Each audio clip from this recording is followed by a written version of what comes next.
Like many others, I'm always on the lookout for a meaty survival game to tackle with my friends. I said as much when I hastily put together that V Rising video. I'm glad I played the isometric vampire thing, but it didn't crack my top 5 survival craft games. Admittedly, I failed to articulate my real feelings on V Rising and how I wasn't too crazy about how the game sort of overloaded you with mechanics. I was able to come to terms with it, but I feel like it was simply not my cup of tea. I think I wanted something a bit more trimmed down, something that was more on the simple side. Something like, oh, I need to find a toilet. I'm watching very closely. Let's go! Abiotic Factor always looked a bit further up my alley. I love the original Half-Life, which is obviously a huge inspiration for Abiotic Factor. The premise is basically, what if a bunch of scientists from not Black Mesa were put into a survival game where they had to escape the facility? That sounds pretty damn cool to me! In a similar vein to V Rising, we waited until Abiotic Factor hit its 1.0 launch before we grabbed our own dedicated server so we could go through the whole thing without stopping. And now, I want to answer the question, should you and your group do the same? Of course, your experience will vary greatly depending on who you play the game with. Fortunately, I was able to play the game with 5 other really cool dudes. 2 of them did kind of peter off towards the end of the game, but I can say as a 6-man party, this game is a total blast. But let's get a little more scientific. This is Abiotic Factor.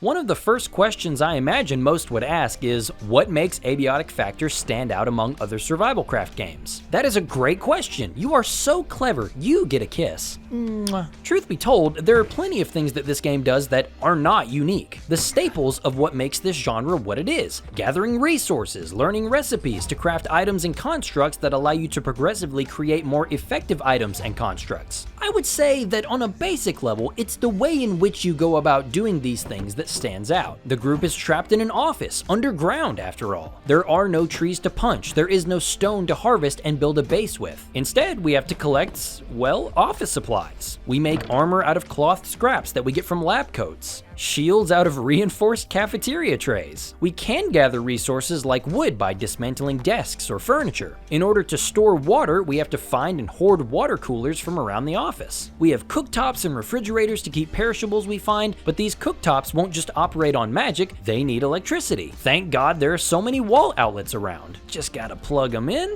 There you go. That works for a time, but I keep learning new recipes for new gadgets. As you pick up resources, your little Jimmy Neutron will be hit with a brain blast and have an idea. When this happens, you go into the menu and you match items with their appropriate outlines to learn the recipe to craft the thing. Does having to play this minigame for every single recipe get a little old? Yeah, it does, but I've also never seen another game do this type of thing, and it's also cute as f***, so I say it's fine. There are plenty of unique challenges that Abiotic Factor has you contend with. Ross, look underneath you. Ross, Who the f is crawling? What the hell is that? Is that a...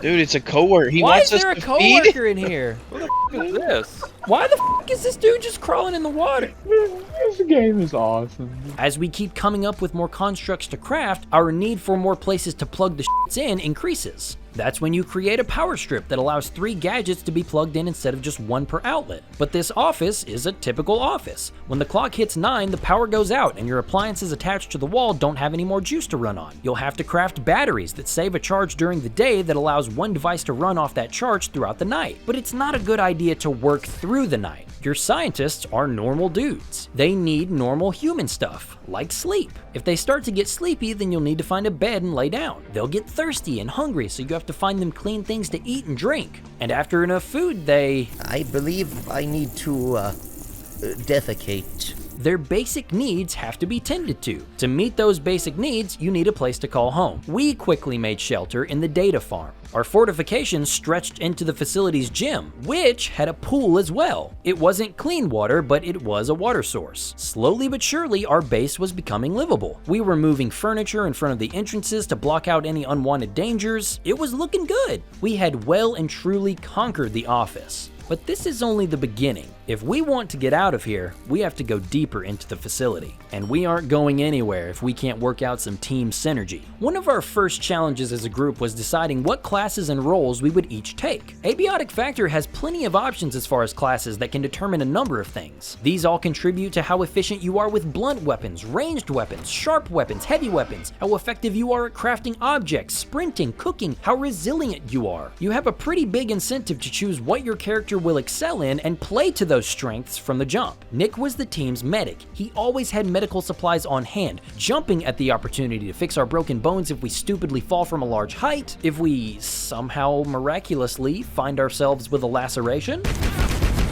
Nick has bandages to stop that bleeding. We play games with each other all the time, so we have a good idea of what everyone typically goes for as far as playstyles. My brother Levi chose to have a degree in botany. He kept the garden up and running, making sure that we had plenty of food that I can cook with. As the group's chef, making sure the fridge at the base was stocked with beneficial meals and making sure the water coolers were full of safe water was a full-time job on its own. Ingredients and even cooked foods will spoil over time, even if they're left in the fridge. That's why we found that stews are the optimal food. When left in the pot and out on the table, stews don't spoil. So, making sure that there's a variety of stews ready for the guys to come by and scoop up is a big job. Thankfully, the guys would all pitch in to purify water that we get from the swimming pool. He's just crawling. Look at Whoa, him. he's going so Look at fast.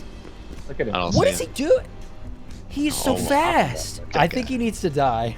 I think he needs to die. Having to keep 6 whiny, fragile scientists fed and watered was a lot for one little chef. I perceive a distinct lack of snacks. Hungry, you fat bitch. I just ate. But that's what you have to do to survive. Teamwork makes the dream work after all, and it behooves you to take the time to assist other members with whatever they need help with. Not only because it's nice or whatever, but mainly because it increases your level in that area too. But back to the classes. Abiotic Factor takes a page or two from Bethesda's book. If selecting the class and the perks at the beginning felt very Fallout, then the remainder of the progression system is very Elder Scrolls, where simply performing the task will increase your proficiency at that task. You won't be spamming the jump button to build your athletics or whatever. Whoa! Don't quit on me now, legs! That logic applies here in a lot of the same ways. Sprinting will increase your sprint, cooking will increase your cooking, carrying heavy objects like pots of water or even wearing heavy armor will increase your strength. Hitting enemies with ranged weapons will increase your accuracy. There really are so many stat trees to work towards. It got to the point where, while waiting for everyone to prepare for an expedition, we would put on heavy equipment and run around the office while loading our weapons with 2 different types of ammo to farm strength and reloading XP. And you'll want to do this because as you climb levels, yeah, your base proficiency will increase, but at certain milestones you'll unlock passive perks for that discipline. When I reached level 10 in cooking, I unlocked exclusive recipes that only I was allowed to know. When I reached level 7 in accuracy, I was able to make these bionic arm wraps that allow me to use the submachine guns that these military enemies keep dropping. And this goes for every one of the stat trees. Everyone is likely to level up sprint, and every level improves stamina usage and sprint speed. Same thing with strength, and eventually hitting level 8 to wield heavy weapons.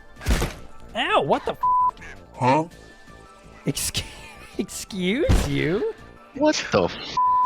I need to break this if y'all don't get the f going. You could just say, I'm trying to break that, excuse me, not, you know, Every time. now I have a hole in my head. But looking towards more specializations, I was very happy with the increased firepower I got by exclusively focusing on ranged weapons. I loved that I could eventually craft a unique knife that could perfectly harvest enemy resources after chopping them up. But I heard from my squad that other skill trees might have been less exciting. Nick, for example, had less than stellar things to say about the milestone nodes down the healing path. Most of the bonuses were simply healing items can potentially heal more now. He never made it to the final node that granted him increased revive speed, but mostly because by the end of the game, we would just die and then run back to the fight if it went on longer than intended. Brandon chose melee weapons and construction at the beginning of the game. He went in with the goal of being our architect.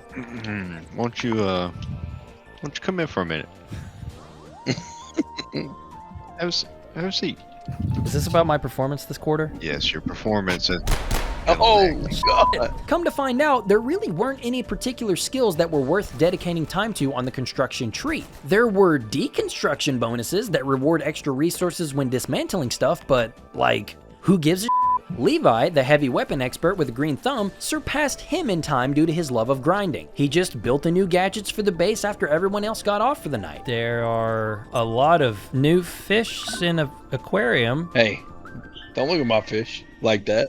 That's George. That's Marvin over there. But even with all that experience, none of the nodes ever made a difference. An agricultural node saw plants growing near each other needing less water to be healthy, and the final node grants an extra plant when harvesting, which is obviously pretty good. Fortitude is upgraded when you take damage, and it grants a flat increase in health and defense for each level up, so there is incentive, but the milestones give passives like sitting near allies increases the speed at which their rested meter fills. I tell you from experience, no one sits in a fucking kumbaya circle to refill their rested meter. It was pretty wishy-washy what stat trees had passives that were worth a damn. I was really interested in growing my stats so I could unlock the cool tree-exclusive recipes and weapons. A lot of the meals I could make give extra experience gains to certain stats, but why would I focus on those foods for my friends if the skill tree itself isn't worth the investment? Not to say that there isn't any incentive at all. I occasionally benefit from my squad mates' passives, like my brother's ability to catch fish more easily. Levi and Brandon both gained the sprint attack, which could knock enemies out pretty efficiently. Nick's ability to give extra boosts after he heals me. Diversifying our skills leaves us better prepared to tackle the later challenges the facility will present. Challenges like the portals we find ourselves entering and exiting. Scattered throughout the facility are these portals that can transport you to some crazy places at times. They can act as a means of exploration or shortcuts that can connect to previous areas. But there are also plenty of portals that will take you to unique, crazy pocket dimensions altogether. It's hard to tell which of these two types of portal is without just jumping in head first. These were some of the few times that we would wait for the entire group before we tackled the challenge for the first time. There are almost always exclusive resources in these pocket dimensions that make them essential for new armor sets, weapons, and even progression. Depending on what they are, they can even refresh after each day. So if there's a reliable spot to gather a resource that's not readily available around your base, then feel free to run those pocket dimensions over and over to farm. Might be jumping the gun a bit here, but these were always my favorite parts of the adventure. Abiotic Factor is interesting because it can often feel like two different games smushed together. When in the facility and taking care of your base by fortifying or stockpiling meals to keep your hunger and thirst up, it feels more survival than anything. It feels similar to something like Sons of the Forest or Ark, where you have to make these crude structures and survive off of scrounged rations. That's fun! I love me some Barbie dream housing and getting something like a new base up off the ground. But then we step through one of these portals and it starts to feel more like Enshrouded, a game that provides a high player count co-op adventure above anything else. When you're out with a large group of friends, steadily trucking along, taking the curves as they come, that's when this game truly hits. Oh. But to get to those incredible action-packed moments, the facility demands that you put your heads together and do some problem solving, because there are several roadblocks around the facility to gate your progress. There is always an objective in the top left of the screen to keep everyone focused. Only thing is, you'll often have to do some digging to solve these issues. The most consistent roadblock will be damaged or missing components in mechanisms. These are other items that you'll have to scavenge for or even craft. A fiber optic cable that will allow a massive shortcut, discovering a recipe for anti-thermite which lets us burn away these huge walls of goo, allowing access to new areas. Crafting a flamethrower to burn away a wall of ice in your path. Some of these are even optional. I won't soon forget our discovery of this portal. We found our way into this room with a laser, but we were trying to figure out what to do with it. There's an item recipe that we can find in this room that can redirect lasers, and there's this small hole above where this laser is aimed. I bet if we make the laser reflector and then point it at that thing, it'll open up a portal! Oh my god! It'll open up a portal! It was on there.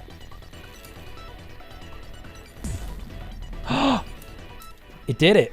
New perforation detected. Where is that? That's the little blue thing outside the where the robot is, where the first. Oh, it is. Eventually, our bullheadedness paid off, and an optional portal opened up. The portal itself wasn't really notable besides this surgeon with a rifle who kept f***ing us. Oh, they are on damn it. But it was the process of unlocking this portal that was more memorable than the portal itself. That's not to discredit these other portals that are optional, because these might not have been as tricky to access, but they were infinitely more interesting. You know those Source Engine videos where they put the player in a recreation of a side-scroller level like Mario or Sonic? Yeah, I had a similar thought when I stepped into this portal that is just a Mario 64 level. You have to run around with an inexplicable double jump to collect coins and crowns. The enemies in this level can't be killed with your normal weapons. Instead, you have to jump on them like a Mario enemy. A highlight of the playthrough, easily. There was this homage to the backrooms where we were chased by this massive invisible creature who we tried to kill. I mean, we really unloaded on this bitch, but after a while, we lost faith that it could die at all. There was a zombie apocalypse portal where we were trapped in a building while the apocalypse was happening outside, but eventually we made it through with some extra gear and resources. But back in the main quest, we have these Layak essences. They're highly radioactive and come from a dangerous source. As we progressed through the lab sector, we occasionally saw these signs around that were warning of some sort of creature. And as we explored, we accidentally released whatever that thing was. Oh my god!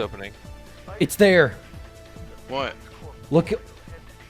No way, it just teleported before you guys could see it. The thing that it was on the signs, like, reported if you see it, that thing, yeah. It was right there. Oh, we just let it out. And from then on, we had a Stalker. This thing hounded us. Our weapons wouldn't hurt it, but damn it if it didn't f us up if we got too close to it. He can move through walls, he'll just appear and stare at you from afar. He also only appears to one player at a time, casting doubt in the party if you just so happen to be his favorite. The damage is real, but no one else can see him kicking my ass. Saw him? I fought him! You think I did this to myself? In that same area, we found a Layak essence. Didn't know what to do with it, so we just held on to it. A few hours later, we found this door that needs 4 Layak essence to get through. Eventually, we discovered that by using the one that we found, we can create an X-ray lamp. This lamp will shine a light, and if we can get the monster to walk into this light, he'll disappear and drop another Layak essence. As we acquired more of them, we were able to build a handheld version of this device too, because the creature doesn't stop hounding you, and as you progress through the later biomes, there are other Stalker enemies that will also hunt you down, something like the damn Grim Reaper. What the shit. What the is that? Oh no. The Grim Reaper? What the Oh no, the Grim Reaper. What do you mean? Look behind you!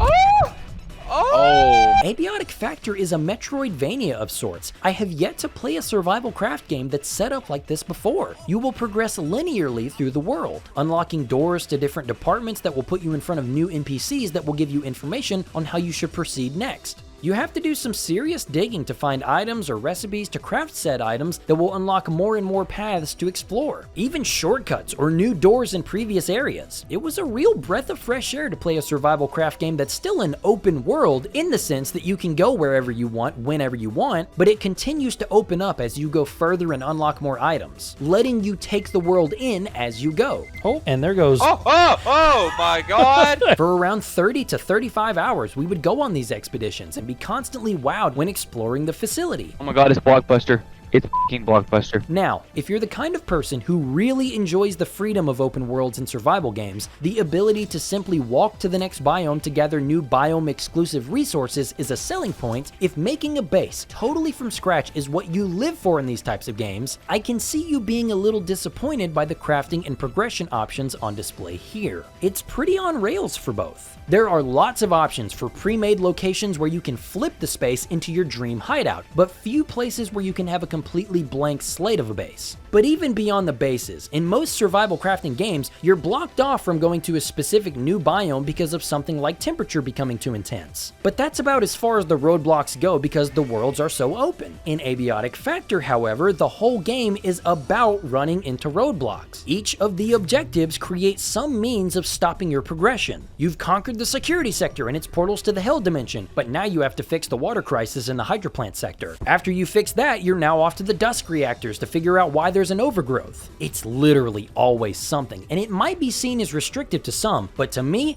it's Abiotic Factor's greatest strength. The ability to keep the player constantly working toward a goal over such a broad area, or you find the one thing that you needed to open up the way into the next sector feel fantastic. But there are certainly aspects that have to be in the game, but aren't necessarily the reason you play the game. Dude, the cart was We went right here.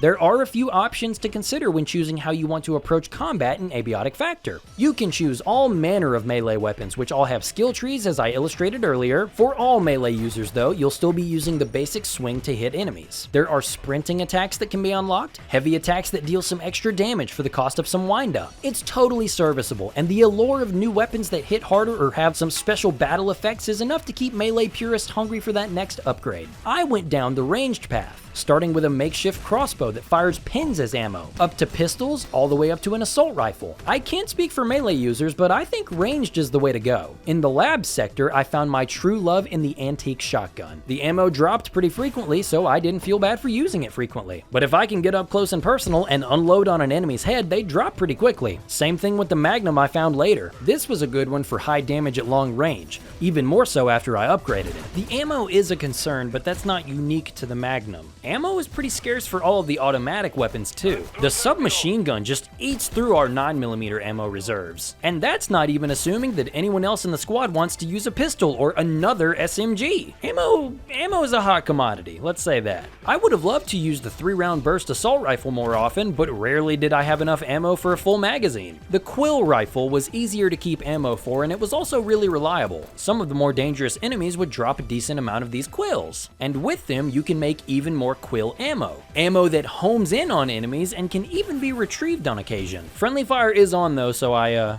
kind of have to be careful to not throw a quill or two into one of my friends. I got stuck with a poison dart by somebody. Yeah, I don't know who would have done that. I suppose it's paid back when someone throws their new teleporting axe into my back. Now he's done. Who just hit me again? Wasn't me? It may have been an accident. Enemies also don't really ask for much besides avoid damage and then damage them back. They can take a lot of damage, and the amount of enemies they throw at you can be really overwhelming, but the hostile AI isn't astounding. They're these really advanced super soldiers who have a shield and can sometimes pulse you back if you get too close. They're probably supposed to be tough enemies, but if I can get close enough and just pop them twice with my double barrel, they just roll over like my puppy wanting a belly rub. Ranged enemies don't pose much of a threat because they simply shoot at you and don't really attempt to avoid your attacks. Unless they're one of the enemies that are specifically designed to do that, like the ninjas. But if I find combat getting a little too monotonous, there are moments when I just say to hell with my ammo reserves and start using my jump pack as an air dash and play like I'm in Doom Eternal. Because bosses, yeah, they don't take much thought either. They're all just damage sponges and on occasion get stuck, making the battles total jokes. What the We just have like the perfect little glitch spot here? I think we might. It's not that they aren't threatening.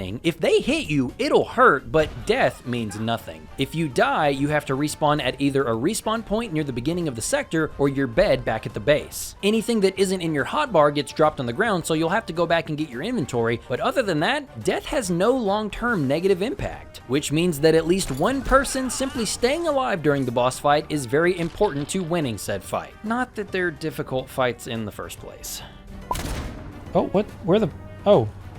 That death thing can also be seen as a way to bypass the food system. Levi often told me that he would intentionally not eat when working at the base because all he'd need to do is go respawn at the bed and pick up his stuff. Why waste the food when you can simply die? The expeditions don't just happen either. There is a lot of preparation that happens back at the base. Making sure we have enough ammo, food, medical supplies for that boss or the journey to the boss is imperative as well. Fortifying and creating the gadgets, weapons and ammo that lead to creating more powerful gadgets, weapon and ammo. Some that I've never seen another survival game have before. How about an auto sorting pad where you place it in your base and it'll transport any unlocked inventory slots into related storage containers throughout the base? There has to already be items of a similar type somewhere to give the pad something to work with, but this is so cool. A kiosk that, when put within a base, can be a centralized hub for all items. Browsing through all of your chests to find what you need with a convenient search bar no less. There are the personal teleporters. You have to make sure they're charged, but then they'll give you one free warp back to a crafting bench after they've been paired to it. We named ours the milking table. These things make resource runs very painless because you can just grab what you need and then warp right back to the base. No hassle, no mess, feel swift. The point I'm trying to make here is that there are a lot of things that make Abiotic Factor a unique experience when compared to other survival craft games. The setting has never been done in this genre, to my knowledge anyway. Base locations might seem limited, but you quickly realize realize that you can make a base anywhere you see a single electrical outlet. Yeah, it's a little limited for those who want nothing but a blank canvas, but if you can meet the game where it's at and hop along for the joyride, I think any group can have a great time. It is best to bring along someone who lives and dies by the grind to gather resources and make the progression a bit more smooth. My brother Levi is that guy for our group. We're talking about how nice the view is, and this guy comes crawling up. Dude, how many times do we have to feed this mother? Oh, I love coffee in my coffee hole.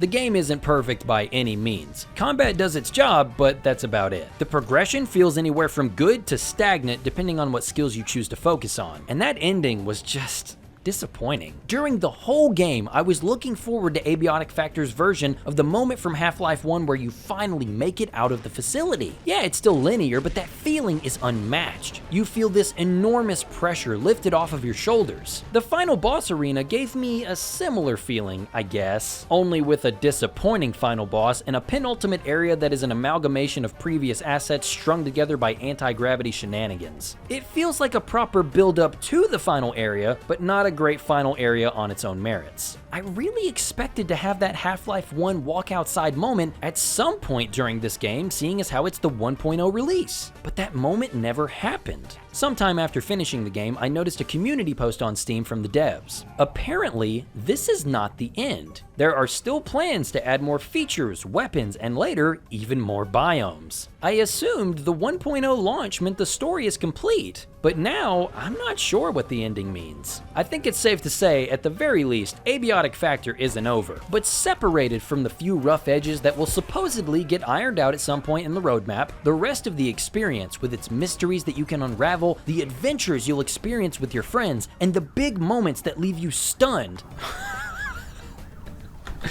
I have a hard time focusing when you guys are doing this. Pull out your wiener. I would recommend that you and your big group give Abiotic Factor a shot if you're all down for a survival crafting game with a sci-fi twist.